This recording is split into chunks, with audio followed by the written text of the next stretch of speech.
All right, folks, we're going to do another ACR video here. This video is going to suck, really. It's going to kind of go into a few different things that should probably be divided up into separate videos, but we're just going to jam it all in here. So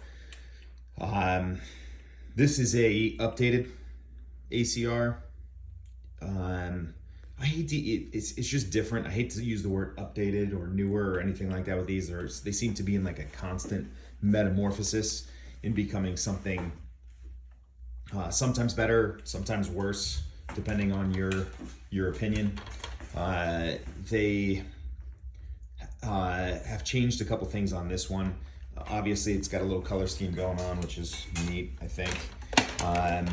This one does not have the Venturi little manifold here for the CO2. It's all done down here, which is pretty cool. Just kind of neatens it up a little bit. I don't know if it works much better. I think it looks cool. I don't know if it looks better, just different. So essentially what you have here is your CO2 line to your cap. It's going to pull down here, recirculate into this little Venturi setup here. This is your CO2 input. Again, these check valves, we all know how great they are. Go ahead and put another one between or closer to your regulator. Spend the money, the extra 10 bucks, 20 bucks, get a really good one, put it before your regulator, especially if you're using a good regulator. We're going to touch on that too. Kind of show you how to get a little bit of independence from the controllers that we all love so much. So here we go. This is I want to recommend something also. Like I said, this video is gonna suck. It's gonna be all over the place, but I'm new to this and I really want to jam as much information into it as I can. This is a Y connector, 1/4 inch. You can get them on Amazon all day long, super cheap. They'll charge you like 10 bucks, but they'll send you like 100 of them, 10 of them or something like that. So you have a lot of them. They turn out to be a lot more handy than you think though, so go for it. You're gonna install this before your input. This is the input. I don't know if I said that before, from your tank. You really should be using an independent or dedicated pump. Use something small. A CJ 0.5 will be just fine unless you have this thing 30, 40 feet away from your tank on a different story in your house. I don't know if anything I can tell you is gonna help your situation. I think you have other things you should probably sort out before you try this style. What you're gonna do here is you're gonna have your independent pump, or if you're teeing off of your return pump, you could do that as well. I don't think that's a good idea because if you do a feed mode or shut off that return pump, you don't have feed to your reactor. So you're gonna connect your small dedicated pump to this valve right here, or to this line right here, to this 1/4 inch. And then this other 1/4 inch, you're gonna just run it back to your tank. You can recycle the energy that the pump uses to push this back to your tank by putting this over some GFO or some carbon, doing like a nice slow trickle over that stuff, and put it to good use. The line that's going in here, what that's gonna do is basically create a constant flow. It's gonna wanna go into the reactor naturally, and then whatever pushback it has, it's gonna go back into the tank, okay? And it's gonna eliminate tank pressure build by doing that. Real simple little trick. This right here will have a Venturi effect. So as long as this pump is running, this is gonna wanna suck water in. So it's always gonna be pulling as much water as it needs through here, and then whatever it doesn't need is just gonna go back to the tank. It won't leak out if this turns off because your valve will be shut off. So it won't have, if you opened the top of this and let air in, this will leak back to your tank. But as long as all your valves are shut off and there's nothing going out of that tank, that won't leak back into your tank because it'll have that suction inside. It'll have a vacuum. So moving on, I think we got this understood. If you got any questions, you can hit me up. I want to get into some other stuff involving controllers and how you can get a little bit of independence, actually a lot of independence from the controllers. I have to say, I really believe that this is a cool concept. because it gives you some independence from your apex. So totally independent. You could have this without having an apex. But you're gonna spend a lot of money trying to get this controller to do what an apex does. So, you know, here we are again back at the apex, and I think that Aquarium Engineering has run into that same situation as well, because they're just really moving towards that apex control that we've all seen filled up with water. So you can, if you choose not to use their controller, run this totally independent of their controller. You could even run it without an apex, but that it'll take some know-how and some time to do it. If you have an apex, you can very easily run this in a different way. First of all, you do not need to use their check valve, not their check valve, but the pinch valve that's right here, this little guy that turns on and off the water flow. You can easily use a peristaltic pump to dose from this reactor. Peristaltic pumps have their own issues. If you're gonna get a real amazing one that doesn't have any of those issues, you are gonna spend $1,000 or more. There are some units available like the Camor that's Wi-Fi and has all sorts of neat features. I've used a couple of them, and both of them have been real junk and haven't lasted me for very long, and they get really noisy when those bearings start to crunch. I personally do not like them. The Versa is a great option from Ecotech. It's quiet, Bluetooth, Wi-Fi, does all sorts of neat stuff, really hard to get a hold of.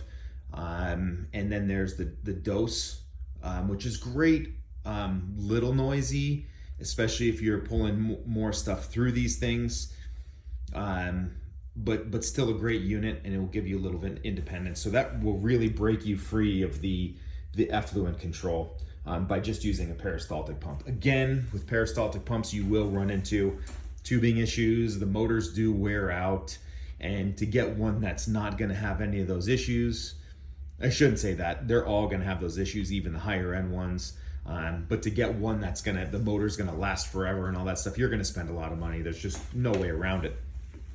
But that doesn't leave you stranded. I mean, obviously you can do that, but there are other options available. We'll get into that in a little bit here. CO2. So I do want to touch base on that. You can operate the CO2 via your apex, okay? What it's gonna take is one of these. This little Neptune solenoid valve. It'll handle PSI as low as I think 4. So this is the same exact solenoid valve that's used for liquid. It's gonna be used for air or gas. So this is gonna work just fine. What you're gonna do with this guy is you're gonna connect it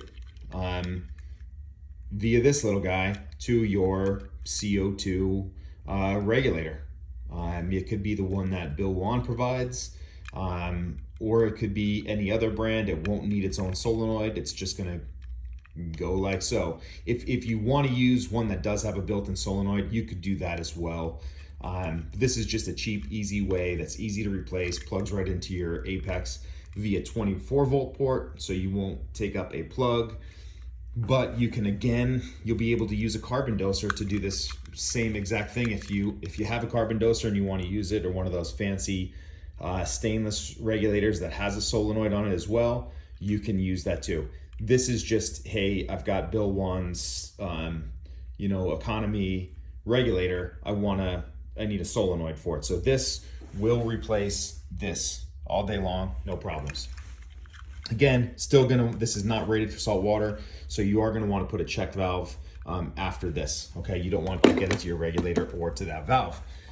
Now, to get your apex to control this, you've got to have the float valve in here communicating with your apex.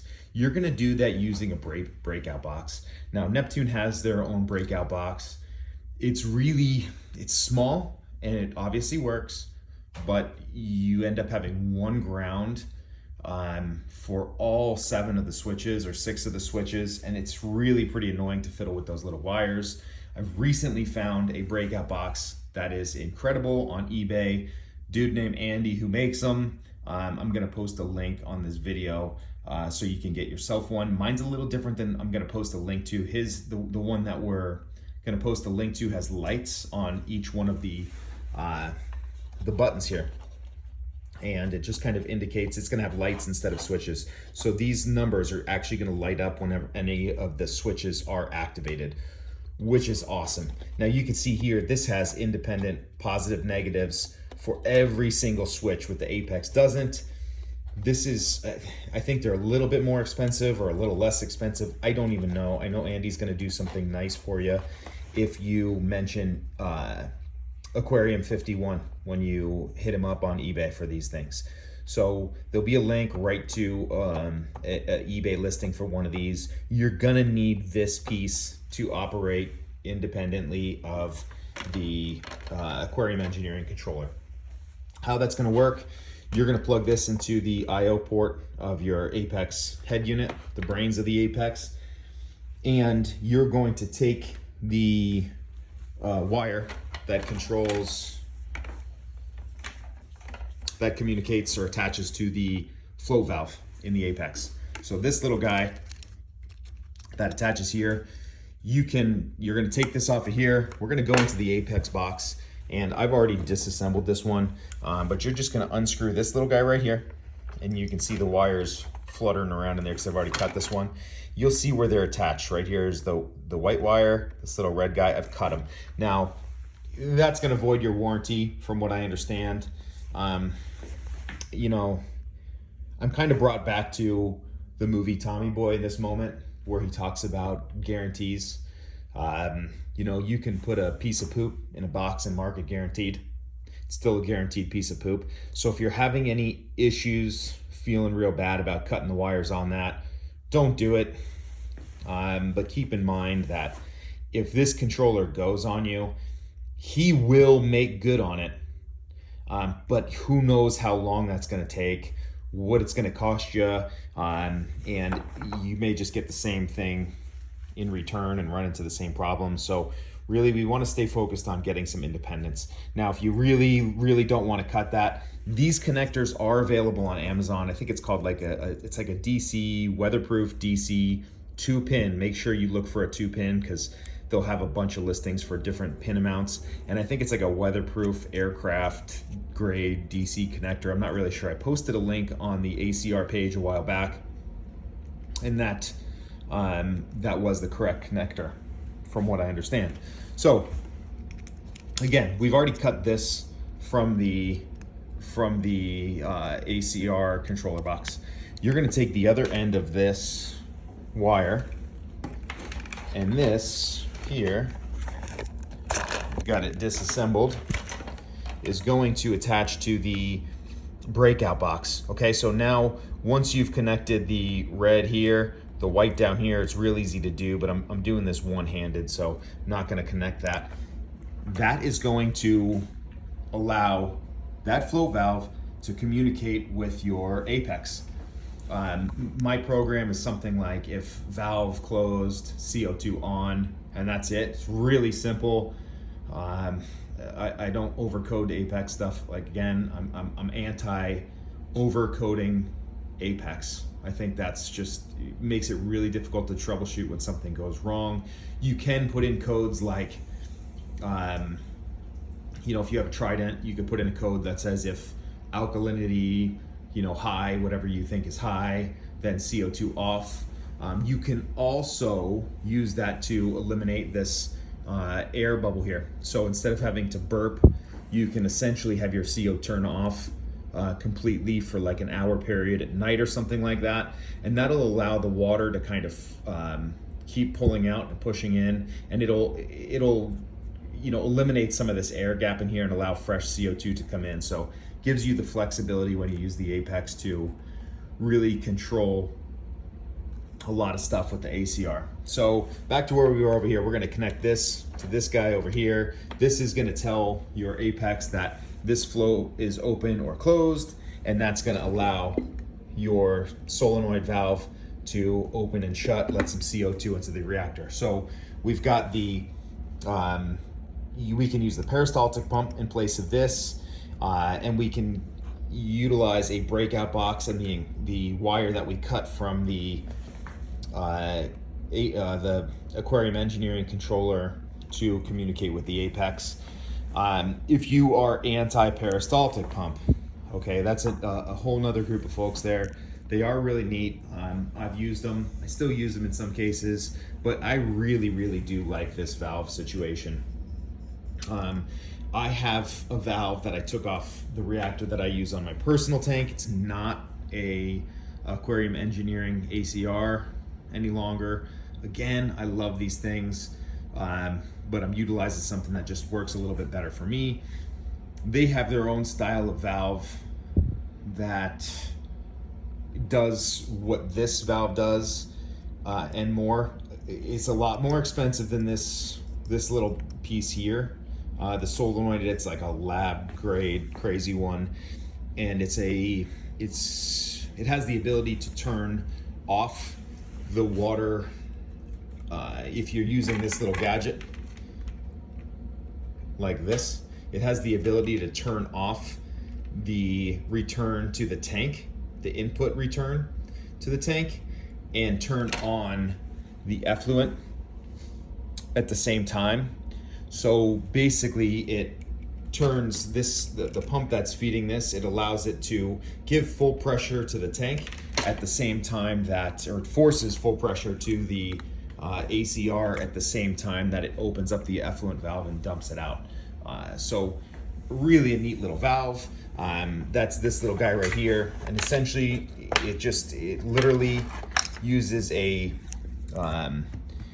it has an apex connection cord, apex to this DC. So this is all 24 volt stuff, and what that's gonna do, and I'm just using a 24 volt adapter, a big power pack. I mean, they have smaller ones, so if you wanna control this via a cycle timer and a DC plug, you can do that as well. This one is actually controlled via apex, but we don't have the apex out here, so we're going to use this 24 volt just to turn it on. And essentially what happens, once that's powered on, light turns on, opens up the valve, and it dumps CO2. And now this, or not CO2, I'm sorry, effluent. So one of these connects to the effluent, the other one connects to your feed line return valve. So basically this one shuts off and this one opens up, lets the effluent in, the other one closes the return to the tank from the feed pump. Then they both go through the same thing and you have one line going into your tank. So this is going to go back to your tank. This is going to be connected to this little guy here. Man, this video is going to be real rough. So this is your pump feed line, your dedicated pump feed line, and this little return guy here, the secondary one that's going to go back to your tank, instead of going just open-ended to your tank, is going to connect to one of these little dudes right here, okay? So we'll connect that. My apologies. So we're all connected there. Then we're going to pretend that this is our effluent line. So we've got our effluent. We've got another hose here that we'll use to simulate return to tank. So this one is going to be your return to tank. Boop. Okay, so we've got effluent coming in one valve, return from feed pump going through this valve. Then they both go into one, and this returns to the sump. Okay, so again, this valve is going to get activated for a couple, 2 seconds or 4 seconds, whatever you set it to do, through your apex. It's going to be just like the ACR controller. You're going to use an OSC function to program your 000 / then you're going to do your on time 00 colon 002 for 2 seconds on, and then your off time. So you'll set it for like 10 minutes off, however many seconds that is. So it does exactly what this little brain does in here, but your apex controls it. Turn off, and then that valve will close. So essentially this is going to turn on, it's going to open up. It's going to let effluent in, close off the return to tank, and then it's going to go back to the normal operation where it closes the effluent and then opens up the return to tank. So there's always going to be liquid coming out of this and into your sump, but for 2 seconds it's going to be effluent, and for 12 minutes or whatever you set it to, it's going to be the return pressure flow from that feed pump. Again, this one is just controlled via Apex, and the valve they use is just top notch. I mean, the valves alone I think are like, you know, $170 or something ridiculous. Obviously a little cost prohibitive for most folks. This unit alone, it's like $250, but just an amazing piece of equipment, water resistant, not waterproof, and it gives you that independence. So really you're operating exactly like the controller for the ACR, the original controller, but you have total apex control, and you can use this for other things too. This little breakout box, obviously you can use that for your auto top off. Most of you probably, if you have an Apex, probably have the Neptune breakout box. Again, I would highly recommend checking out these. They make life a little bit easier, and they give you that flexibility and independence, which we definitely like. Now, if you want to use a carbon doser, I've had some people hit me up about, hey, can I use a carbon doser to feed this thing? You definitely can.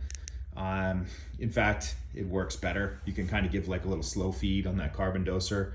What you're gonna do, you're gonna hook that same thing with this connection from the float valve. You're gonna go straight into the breakout box, and then you're just gonna plug your carbon doser into your Apex. Tell your Apex to turn the CO2 on and off when you want to. Really simple. I can't say that I'm gonna be great about answering questions, but if you wanna hit me up on the Facebook ACR page, I'll try to do my best to kind of guide you guys through that. You can build these yourself. This is just a pre-built unit. I really love this thing.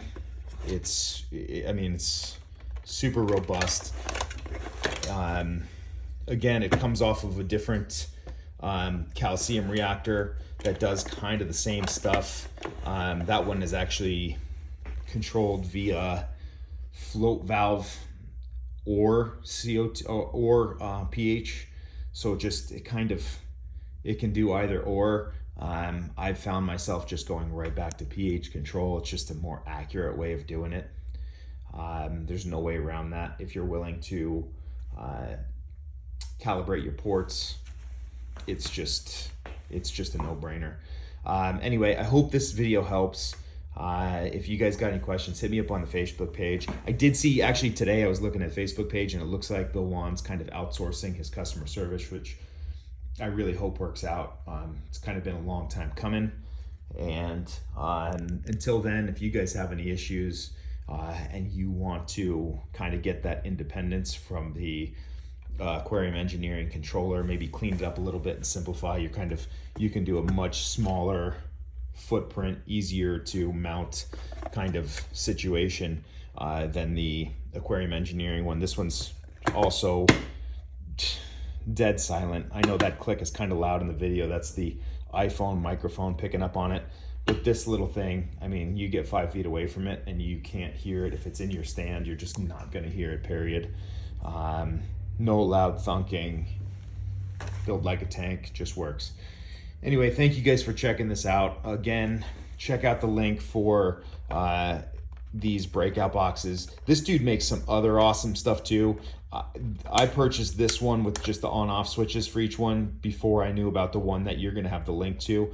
The one that you link to, or that I'm gonna post a link to, has the lights for each one of those, which I think is pretty awesome. So as soon as one of these things is activated, it'll light up. So if your CO2 little switch triggers and it's letting CO2 in, you're gonna have a little indicator light on here, which is really awesome. So if you guys have any questions or interested in kind of doing this yourself, hopefully I can guide you through it. Again, sorry for jamming so much stuff into this video, and good luck to you guys. See ya.